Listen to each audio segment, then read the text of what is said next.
Então, gente, essa é a nossa 8ª aula do curso de Ciência dos Materiais. E na aula de hoje a gente vai falar sobre o tratamento térmico, né, dos aços. Ainda hoje, né, na indústria metal-mecânica, o aço é um dos materiais mais utilizados. Então, devido à sua grande utilização, né, seu grande uso, é importante a gente conhecer um pouquinho como é que funciona o processo de tratamento térmico dos aços. O tratamento térmico, né, nada mais é do que uma modificação da microestrutura, né, fazendo um procedimento controlado de aquecimento e resfriamento. E diferente do que acontece, por exemplo, com os vidros que a gente viu na aula passada, né, que a gente consegue criar uma dureza superficial, uma tensão superficial, fazendo só um aquecimento e resfriamento brusco, né, então por diferença de dilatação térmica, a gente consegue criar essa tensão térmica no material, e essa tensão térmica ele acaba, então, aumentando a dureza da superfície do material. Bom, no caso dos metais, a questão do coeficiente de condutividade térmica dos metais ele é muito maior que no caso das cerâmicas. Então, quando a gente faz um resfriamento brusco nos metais, a gente não consegue ter um gradiente térmico muito grande entre a superfície e o núcleo, né? E a gente não consegue, então, criar essa diferença muito grande de tensão. Então, a gente precisa ter um outro recurso, no caso dos metais, para a gente poder fazer um tratamento térmico nele, né, para criar essa tensão interna. E o que seria isso? Seria a presença, né, de alotropia, né? Então, a alotropia seria as várias fases cristalinas que o material pode apresentar em diferentes temperaturas, né, e concentrações. Então, é importante a gente conhecer a alotropia, tá, do aço. E a gente vai conhecer essa alotropia do aço, né, analisando o diagrama de fase, né, do aço, que a gente viu na aula passada também. E então, a partir do diagrama de fase, a gente consegue saber em quais temperaturas, né, e pressão o aço apresenta diferentes fases cristalinas. Tá? E para a gente poder fazer, então, um tratamento térmico adequado, quer dizer, de uma estrutura que a gente queira produzir, né, é importante a gente conhecer os diagramas TTT e TRC, que foi o último diagrama que a gente viu na aula passada. Então, que a partir desses diagramas TTT e TRC, então a gente consegue controlar a velocidade de resfriamento para obter uma estrutura bem definida, tá, no aço. O diagrama ferro-carbono, né, que forma os aços, tá? Essa alotropia ele ocorre, né, na temperatura, né, de 912 graus, onde abaixo dessa temperatura o aço ele apresenta a estrutura CCC, quer dizer, cúbica de corpo centrado, e acima de 912 graus, até a temperatura de 1394 graus, ele apresenta, né, uma estrutura CFC, quer dizer, cúbica de face centrada, e depois ele vai apresentar uma outra alotropia, né, acima de 1394, tá, que ele volta a ter uma estrutura CCC. O importante no caso do tratamento térmico, né, dos aços, tá, é essa transformação do CFC para o CCC. Né? Por quê? O que ocorre nessa transformação CFC para o CCC? Se vocês se lembram lá da química, né, a estrutura cúbica de face centrada ele tem um fator de empacotamento atômico, né, menor do que a estrutura CCC, ou seja, ele tem mais espaços vazios, ele tem mais espaços para a gente poder introduzir algum outro tipo de impureza ou alguma outra coisa nessa estrutura. Ou seja, na estrutura CFC, a difusividade dos elementos ele aumenta e eu consigo obter, então, uma maior concentração, tá, dos elementos, por exemplo, do carbono dentro da estrutura, né, da estrutura CFC do que da estrutura CCC. Então, trabalhando essa transformação, a gente consegue, então, aprisionar carbono na rede, tá? E esse aprisionamento do carbono na rede é que vai me dar a têmpera do aço. E uma coisa que é importante também no caso dos aços, né, é que esse diagrama ferro-carbono, né, essa estrutura ferro-carbono, ele apresenta várias microestruturas diferentes dependendo da concentração de carbono. Né? Então, ele pode ser ferrita, cementita, perlita, austenita, bainita, martensita. Então, ele tem uma série de estruturas, né, de microestruturas diferenciadas, e cada uma com propriedades próprias, né? Só variando a concentração de carbono.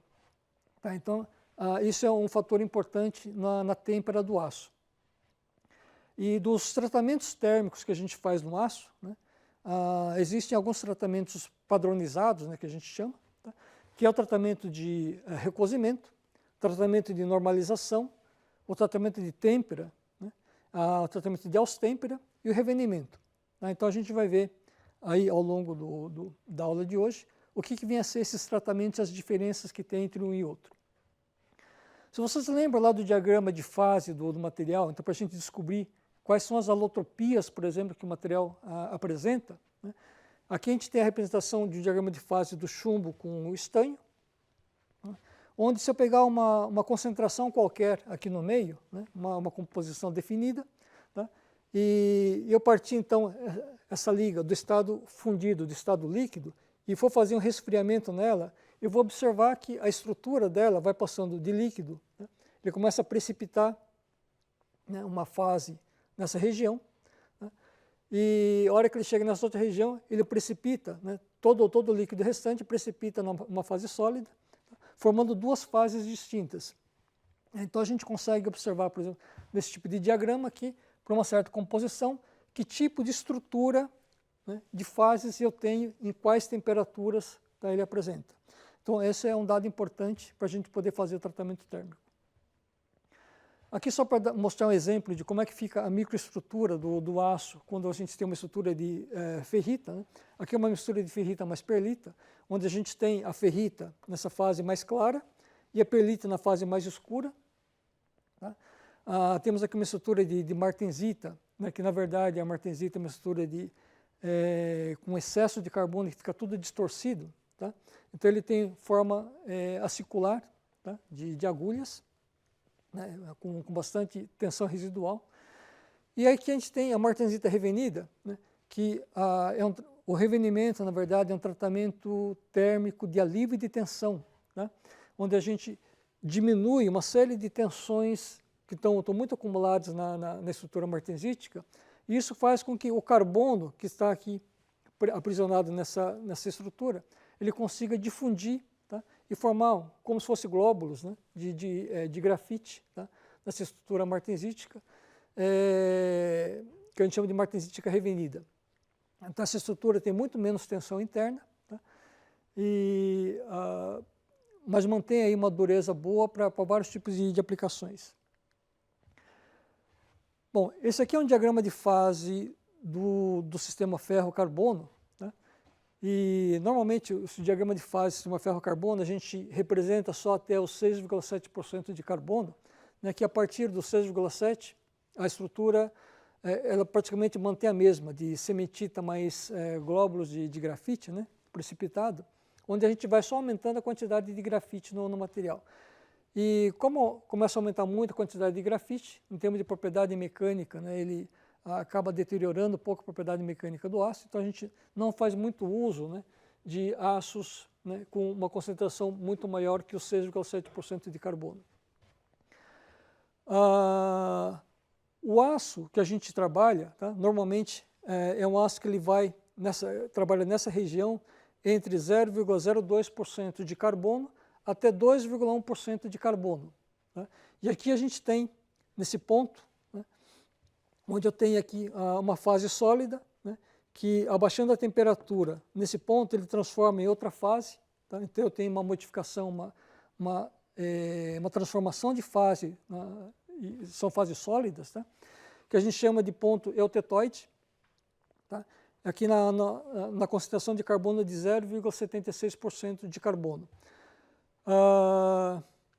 A partir de 2%, né, de carbono, que eu tenho uma quantidade grande de carbono já na estrutura, tá? Eu trabalho só com ferros fundidos. Tá? Então, a partir daqui, eu tenho ferro fundido. Só que a grande maioria do ferro fundido, eu trabalho geralmente em concentração de carbono, né, acima de 3%, até da ordem de 5% de carbono. Por que isso? Bom, no caso do ferro fundido, ele apresenta um ponto, né, eutético, né, aqui em 4,3% de carbono.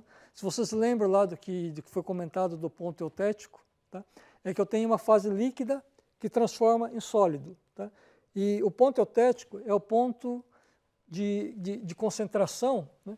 Onde eu tenho, com menor temperatura, eu consigo atingir a região fundida do material, de fundir esse material. Então, como o ferro fundido, eu trabalho geralmente para produzir peças de ferro fundido, eu trabalho com o processo de fusão, eu fundo o material e vaso ele dentro de um molde. Tá? Eu tenho que atingir essa temperatura alta de fusão do material. Então, se eu trabalhar próximo do ponto eutético, né, eu vou ter aí a menor temperatura, tá, para a gente poder atingir essa liquidez do material. Então, isso me economiza, tá, em termos de processamento do ferro fundido. Esse aqui já é um diagrama TTT, né, o diagrama de transformação, levando em consideração o tempo, onde, se vocês lembram do que a gente comentou na aula passada, para cada mistura ou para cada composição química de aço ou de metal, tá, eu tenho um diagrama desse específico. Tá? Ele é diferente do diagrama ferro-carbono, onde eu posso variar a concentração e ver quais as fases presentes. Né? E, então, nesse diagrama, né, TTT, se eu faço um resfriamento no material, então, dependendo da velocidade de resfriamento que eu faço, eu consigo obter uma estrutura bem definida. Tá? Então, aqui eu tenho um exemplo, né, nessa curva azul, né, de um resfriamento lento dentro do forno, né, onde eu vou obter uma estrutura de perlita grosseira. Se eu fizer um resfriamento um pouquinho mais brusco, né, mas ainda, por exemplo, ao ar, né, eu vou obter uma estrutura de perlita fina, né, que eu não vou dar tempo de crescer muito essa estrutura da perlita, né, então perlita fina, que eu chamo tratamento de normalização. E se eu fizer um resfriamento mais rápido, né, por exemplo, usando aí velocidade até de cerca de 30, 40 graus, né, por segundo de velocidade de resfriamento, tá, eu começo aqui a obter então já a estrutura martensítica, né, que é um tratamento de têmpera. Tá? Então, quanto mais rápido for esse resfriamento, por exemplo, acima de 140 graus por segundo, tá, de resfriamento, eu consigo obter aí uma estrutura 100% martensítica. Tá? Então, eu consigo, essa estrutura martensítica é uma estrutura altamente tensionada, né? E ele aumenta muito a dureza do aço, né, tendo esse tipo de estrutura. Bom, então, só para fazer uma revisão, né, fácil de lembrar, lembrando aqui que, por causa do tratamento do aço, acima dessa temperatura, né, do eutetoide, eu tenho a austenita. Tá? Então, eu partindo aqui da austenita, se eu faço resfriamento lento, né, eu vou ter uma perlita, um resfriamento um pouquinho mais rápido, uma perlita fina, né, de normalização. Se eu faço resfriamento moderado, tá, eu vou obter uma estrutura chamada bainita, que é bem próximo da martensita. Se eu faço um resfriamento rápido, por exemplo, um resfriamento em água ou em óleo, tá, eu vou obter uma martensita. E essa martensita, quando ela está muito tensionada, muito dura, né, a gente consegue aliviar essa tensão interna do material fazendo um tratamento de reaquecimento, de alívio de tensão, chamado revenimento.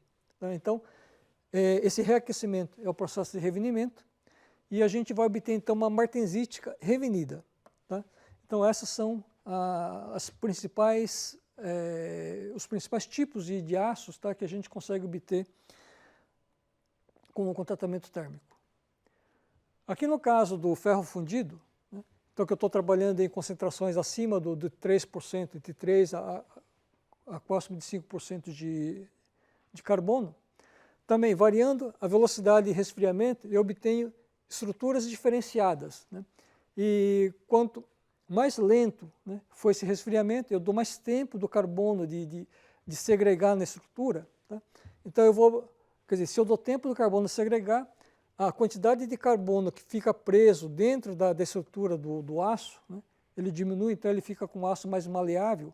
Então, à medida que eu faço, né, um resfriamento mais lento no ferro fundido, eu vou obter um ferro fundido mais maleável, né, E se eu adicionar, por exemplo, algum elemento de liga que me facilite a precipitação do grafite na estrutura, por exemplo, o magnésio ou cério, né, eu vou obter aí, né, uma estrutura de um ferro fundido maleável, que tem uma característica bem parecida com aço, né, aço maleável. Tá? E assim, no caso por exemplo, se eu faço um resfriamento mais rápido, né, o ferro fundido branco, tá? Que é um ferro fundido que ele tem uma estrutura mais rígida, onde o resfriamento for mais rápido, então eu tenho muito carbono preso na estrutura. Se eu fizer um tratamento térmico nesse aço depois, um tratamento de alívio de tensão, como se fosse um revenimento, tá, da têmpera, tá, eu consigo obter, né, o chamado ferro fundido maleável perlítico ou ferro fundido maleável ferrítico, né, que são estruturas, né, de aço, né, de ferro fundido, com propriedades muito interessantes em termos de amortecimento e de vibração. Tá? Como ele um aço que ele tem a estrutura de uma matriz de cementita com glóbulos de ferrita, que como se fosse um material meio poroso. Tá? Esse material ele consegue absorver bastante vibração, muito mais do que os aços, e faz com que esse tipo de material ele se torne muito importante para a gente usar ele como base das máquinas operatrizes, onde eu preciso de rigidez, de absorção de impacto, né, e que cause menos vibração na hora de eu produzir o equipamento. Bom, então, só para a gente manter na cabeça, né, sempre em ordem, os aços, né, divide em dois grandes grupos, quer dizer, os aços, o diagrama ferro-carbono, que a gente chama de aço até a composição de 2,1% de carbono, tá? E acima de 2,1% de carbono até próximo dos 5%, né, do ferro fundido. Tá? Aqui é só para mostrar, né, a diferenciação quando a gente faz uma metalografia do aço, a gente observa a estrutura do aço ao microscópio, né, fazendo um ataque químico. O aço que ele tem baixa concentração de carbono, 0,2% de carbono, né, ele apresenta desse jeito. À medida que eu vou aumentando a concentração de carbono, né, eu vou mudando esse tipo de estrutura, então a gente consegue aí obter uma série de variabilidade de tipos de aços diferentes, com propriedades diferentes, só variando a concentração de carbono no material. Só para mostrar as aplicações que a gente faz dos aços, tá? Aqui nós temos, por exemplo, o aço 1040 com 0,4% de carbono, né, que é uma quantidade razoável de carbono, é um aço de alta resistência, tá, que ele é usado, por exemplo, né, para a fabricação de virabrequins, né, parafusos. Né? Então, por exemplo, o virabrequim do carro, que ele sofre impacto, ele funciona em temperatura relativamente alta e precisa de alta resistência mecânica. Né? Então, esse aço, né, com 0,4% de carbono, ele atende esse tipo de requisito. Se eu aumento a concentração de carbono para 0,8% de carbono, né, então eu aumento a dureza desse aço. Tá? Ele pode ser usado, por exemplo, para talhadeiras, martelos, ferramentas diversas, né, que a gente usa, que a gente precisa de uma resistência grande. Tá? E, por exemplo, à medida que eu aumento mais ainda a concentração de carbono, por exemplo, 0,95% de carbono, eu posso usar já para fabricação de facas, lâminas, né, essas lâminas que espessuras finas de material, ele precisa ter uma resistência muito grande. Tá? Então, para lâminas de serra, por exemplo, né? Então eu já uso aí um aço com aproximadamente 1% de carbono. E aí eu tenho, então, junto com o carbono, tá? Se eu acrescento um pouquinho de outros elementos de liga, tá? Então eu tenho uma outra classe de material que eu tenho aí aplicações diversas, como molas, buchas, tá? Eixos, pistões. Então são materiais que têm uma resistência maior ainda. Tá? Então aqui, só para a gente ter uma ideia das ligas metálicas, né, dos aços que a gente usa. Tá? Então a gente divide em ligas não ferrosas e ligas ferrosas, onde a liga ferrosa eu separo então em aços e o ferro fundido, né, no limite ali de 2,1% de carbono. Dentro dos aços eu tenho o aço com baixa concentração de carbono, né, e o aço com alta concentração de carbono. O aço com baixa concentração de carbono, eu consigo melhorar essas propriedades do aço também, alterando ou adicionando outros elementos de liga sem ser o carbono. Tá? Então, eu consigo fazer ligas, né, diferenciadas, tá, para obter aí os vários tipos de aços que a gente usa na indústria metalmecânica. E para o lado de cá, então, na família do ferro fundido, eu tenho o ferro fundido cinzento, o ferro fundido dúctil, o ferro fundido branco e o ferro fundido maleável. Tá? Bom, para facilitar, né, os vários tipos de aços que a gente tem na indústria, tá? Esses aços são padronizados. O aço que ele contém só o carbono como elemento de liga, tá? Ele é o 1000 e alguma coisa, então você tem 1, 0 e mais alguma coisa, onde tem esse XX, tá? Ele representa a porcentagem centesimal de carbono. Por exemplo, aço 1020 é o 0,2% de carbono, o 1045 é o 0,45% de carbono e assim por diante. E esses outros números que aparecem, né, eles são devidos aos elementos de liga, né, principal que eu coloco, que eu adiciono junto ao aço. Tá? Então, para cada tipo de elemento de liga, tá, principal que eu coloco junto ao aço, eu vou tendo uma nomenclatura diferenciada.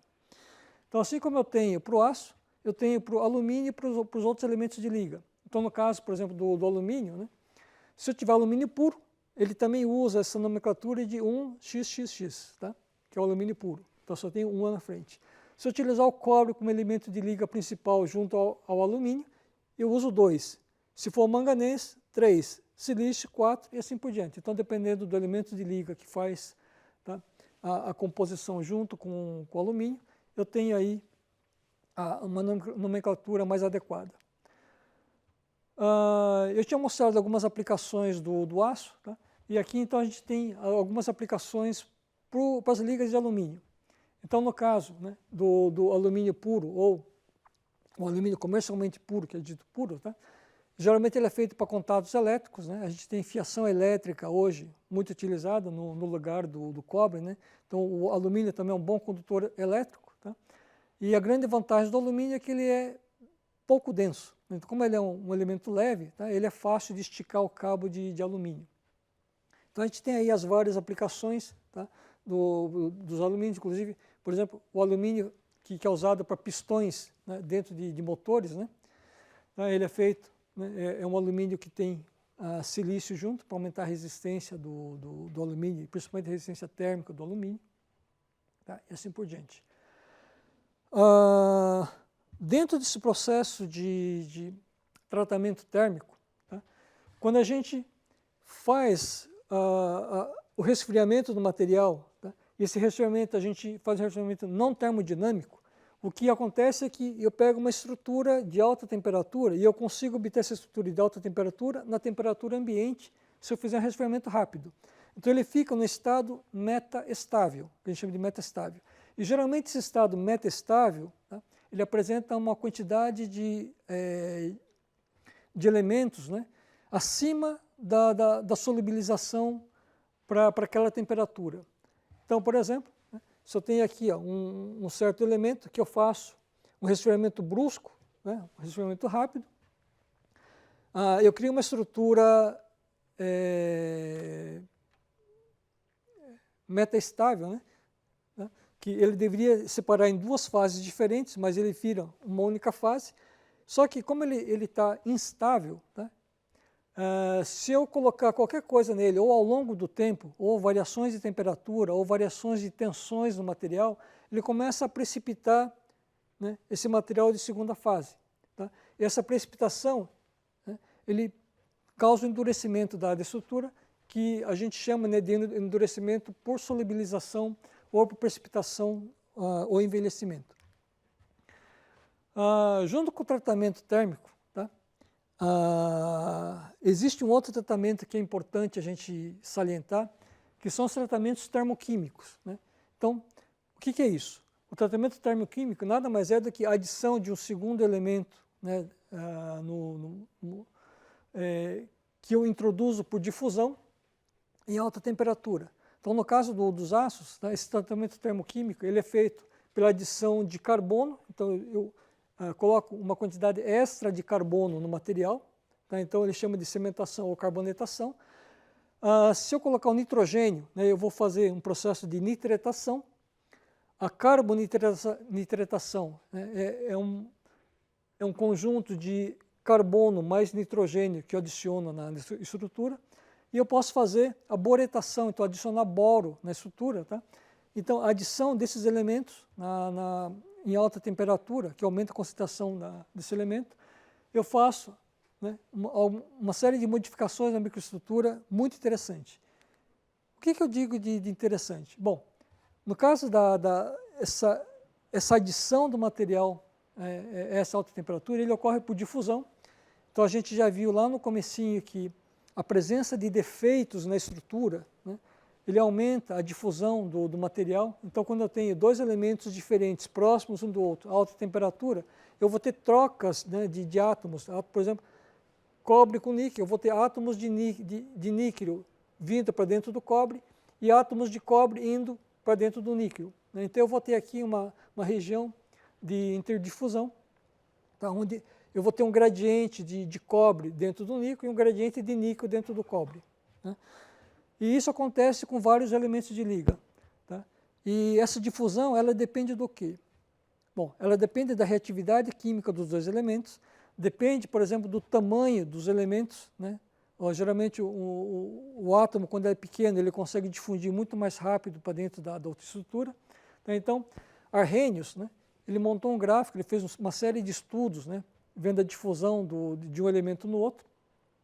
Como a gente tem, por exemplo, a difusão do carbono dentro da estrutura CCC, né, da ferrita, tá? Ele está aqui em cima. Tá?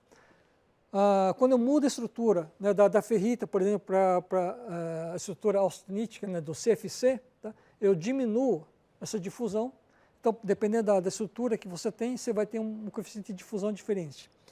E usando isso, tá, eu consigo fazer um estudo muito interessante. Né? Por exemplo, no cálice, né, vocês vão encontrar um exemplo de aplicação onde eu tenho uma peça de aço, né, que ele tem 0,25% de carbono, e eu quero aumentar a concentração de carbono na superfície desse aço. Tá? Então, eu quero que, por exemplo, a meio milímetro, né, da superfície do aço, eu consiga atingir uma concentração de carbono de 0,8%. Bom, por que 0,8%? Bom, quando eu tenho uma concentração baixa de carbono, né, se eu temperar esse aço, dificilmente eu vou conseguir temperar esse aço direito, eu vou conseguir obter uma estrutura martensítica boa, porque ele tem pouco carbono. Mas se eu aumentar a concentração de carbono, eu consigo temperar muito mais fácil. Né? Então, se eu aumentar a quantidade de carbono nessa superfície, eu vou conseguir temperar só a superfície desse material. Então, nesse tipo de exemplo, né, eu estou colocando no forno a 950 graus, com uma atmosfera, né, cheia de carbono, com CH4. Né? Então, eu tenho na superfície do material, então, uma concentração de carbono aí, né, na atmosfera da ordem de 1,2% de carbono. Eu quero saber quanto tempo eu preciso deixar no forno para que essa difusão do carbono dentro do material ele consiga atingir essa concentração de 0,8% de carbono a meio milímetro de profundidade do aço. Tá? Então, fazendo as contas, né, a gente tem ali, por exemplo, a difusividade do carbono. Né, se a gente pegar a alta temperatura, 950 graus, ele está na estrutura austenita, que é o CFC. Tá? O CFC, então, nessa curva, 900 e poucos graus, eu vou ter aqui, tá? O coeficiente de difusão da ordem de 10 a menos 11. O tempo que eu vou precisar colocar esse material dentro do forno, esperar esse material dentro do forno para que ele atinja os 0,8% de carbono a meio milímetro de espessura, é da ordem de 7 horas. Então, fazendo esse tratamento por 7 horas, eu vou conseguir, então, obter a profundidade de 0,5 milímetro, 0,8% de carbono. Esse tipo de tratamento é muito interessante de fazer, por exemplo, em peças como uma engrenagem. Essas engrenagens que a gente usa, por exemplo, dentro da caixa de câmbio do carro, onde a engrenagem, como ele sofre impacto, ele tem um esforço, ele precisa ter uma resistência grande para transmitir o torque do carro. E à medida que a gente acelera e, por exemplo, a gente freia, onde as engrenagens batem o dente um no outro, esses impactos, tá, de um dente no outro, tá, ele tem que ser absorvido, ele não pode trincar. Então, é interessante que esse material tenha um núcleo tenaz, um núcleo macio, né, com alta tenacidade à fratura, e que a superfície seja dura, tá, para resistir ao desgaste do material. Então, o atrito de um dente no outro, né, ele não vai ter um desgaste grande, então vai ter uma durabilidade muito grande. Então, uma superfície altamente dura e um núcleo tenaz. Tá? Então, esse tipo de composição a gente consegue fazer, a gente consegue calcular e definir exatamente qual é a espessura e qual a gradiente de concentração de carbono colocar nesse tipo de material.